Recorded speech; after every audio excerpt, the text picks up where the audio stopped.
ایک محکمے کو سمجھنے میں گزارتا ہے اور جیسے ہی وہ کام ڈیلیور کرنے لگتا ہے تو اس کو چینج کیا جاتا ہے، پھر دوسرا سیکریٹری آتا ہے. تو یہ والا سلسلہ بند ہونا چاہیے. غیر منتخب لوگ ہیں ان کو کابینہ کا حصہ نہیں بنایا جائے. تو انہوں نے ایک واضح پیغام دیا آج جو نو منتخب وزیر اعلیٰ ہیں ان کو. تو ظاہر ہے قراقرم یونیورسٹی کی چند لوگوں کی تو نہیں ہے، یہ پورے علاقے کی یونیورسٹی ہے، گلگت بلتستان کا ادارہ ہے. تو اس پہ بات ہوتی ہے، پارلیمانی جو اراکین ہیں ان کے ساتھ مشاورت کے بعد کچھ ڈیمانڈز رکھیں گے حاجی گلبر خان صاحب کے سامنے. میں یہی کہوں گا کہ لمحوں نے خطا کی تو صدیوں نے سزا پائی. مجھے انتہائی دکھ ہے کہ ہم اس عدم برداشت کی وجہ سے اپنے آس پاس انتہائی قیمتی لوگوں سے محروم ہو جاتے ہیں.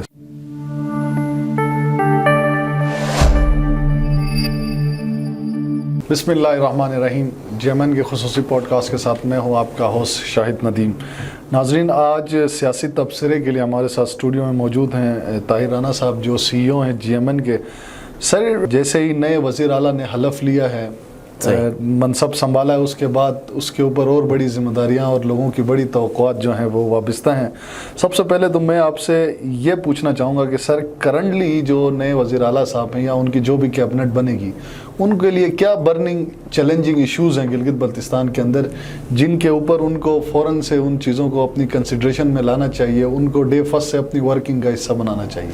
جی شاید بالکل، جب آپ کے اوپر ایک ذمہ داری آ جاتی ہے تو پھر یقیناً توقعات بھی بڑھ جاتی ہیں، عوام کی توقعات بھی بڑھیں گی. اور جیسا کہ آپ نے دیکھا ہوگا کہ سابقہ حکومت میں بھی یہاں پہ گلگت میں بہت زیادہ احتجاج ہوتے تھے، روڈ بلاک ہوتا تھا اور لوگ بہت سارے مسائل لے کے سڑکوں پر آتے تھے. تو ہم نے ہمیشہ سے دیکھا ہے کہ جب بھی کوئی ایشو کھڑا ہوتا ہے یا جب بھی عوام سڑکوں پہ آتی ہے تبھی کسی کے سر پہ جوں رینگتی تھی. سابقہ حکومت میں ہم نے اس میں بھی کمی دیکھی کہ آپ کے عوام روڈ پر آتے تھے، گھنٹوں کوئی نہیں آتا تھا. اس سے قبل سابقہ حکومتوں میں ہم نے دیکھا ہے کہ جب بھی کوئی عوامی احتجاج ہوتا تھا تو منسٹر یا کنسرن ڈپارٹمنٹ کو ہیڈ کرنے والا عوامی نمائندہ وہاں پہ آ کے لوگوں کو اطمینان دلاتا تھا یا کوئی دلاسا دیتا تھا، کوئی یقین دہانی کراتا تھا. لیکن جو گزری ہوئی حکومت ہے پاکستان تحریک انصاف کی، جن کے وزیر اعلیٰ نااہل ہوئے، اس کے بعد پوری تحریک انصاف کی اس اسمبلی کے اندر جو ایک بڑی جماعت تھی اب وہ ختم ہو چکی ہے اور وہاں پہ اب فارورڈ بلاک آ چکا ہے. تو اس حکومت میں ہم نے دیکھا کہ کوئی پذیرائی نہیں تھی احتجاج کرنے والوں کے لیے. اس حکومت کے اوپر یہ ذمہ داری عائد ہوتی ہے کہ سب سے پہلے تو کوشش کریں کہ پچھلے 2 سال کا ڈیٹا اٹھائیں اور یہ دیکھیں کہ عوام کن ایشوز کے اوپر زیادہ روڈ پر آئے ہیں. اور ان کو بھی زیادہ نالج ہوگا کیونکہ پریویس کیبنٹ کے تقریباً حصہ بالکل پریویس کیبنٹ کے حصہ رہے ہیں. اور دوسرا یہ کہ یہاں پہ ظاہر ہے پانی کا مسئلہ لے کے روڈ پہ آتے ہیں، بجلی کے ایشوز ہیں، گندم ہے، آٹے کی کمی ہے یا دیگر جو چھوٹے چھوٹے مسائل ہیں، یا پھر کنٹیجنٹ پیڈ ملازمین کا احتجاج ہوتا ہے، جو آل لائن ڈپارٹمنٹ ایسوسیشن کا احتجاج ہوتا ہے، یا دیگر جو ایشوز ہوتے ہیں وہ لے کے لوگ احتجاج کرتے ہیں. احتجاج کی نوبت نہیں آنی چاہیے. آپ کوشش کریں کہ احتجاج ہی نہ ہو.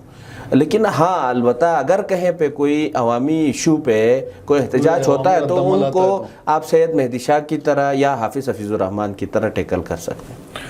جیسے سر آپ نے ابھی بات کی کہ احتجاج ہوتے تھے، لوگ سڑکوں پہ نکل آئے. حالیہ دنوں میں ہم نے دیکھا کہ یونیورسٹی کے اندر بھی ایک مالی بحران سامنے آیا. اس کے ملازمین جو ہے وہ تنخواہوں کی عدم ادائیگی کی وجہ سے سڑکوں پہ نکل آیا. آج حفیظ الرحمان صاحب کی پریس کانفرنس میں بھی آپ نے یہ سوال ان سے اٹھایا تو انہوں نے بھی کہا کہ بقایا صوبوں میں بھی جو ہے ان کی صوبائی حکومتیں اپنے جو جامعات ہیں ان کو گرانٹ وغیرہ دیتی ہیں. تو آپ کیا سمجھتے ہیں کہ کیا اگلی حکومت، جیسے حفیظ صاحب نے کہا کہ پچھلی حکومتوں میں یونیورسٹی کو مکمل نظر انداز کیا گیا، تو اس حوالے سے کیا اگلی حکومت اس چیز کو اپنی کنسیڈریشن میں رکھے گی کہ اس حکومت جو یونیورسٹی کی محرومیاں یہ پوری کی جا سکیں؟ بالکل. دیکھیں، حافظ الرحمان صاحب ظاہر ہے پاکستان مسلم لیگ نون کو ہیڈ کرتے ہیں، سابق سی ایم رہے ہیں، ایک جہاندیدہ سیاستدان ہے کہ 5 سال کا عرصہ انہوں نے گزارا ہے، گورننس کو دیکھا ہے، تو ایک تجربہ تو ہے ان کے پاس اور ان کی بات میں وزن بھی ہے.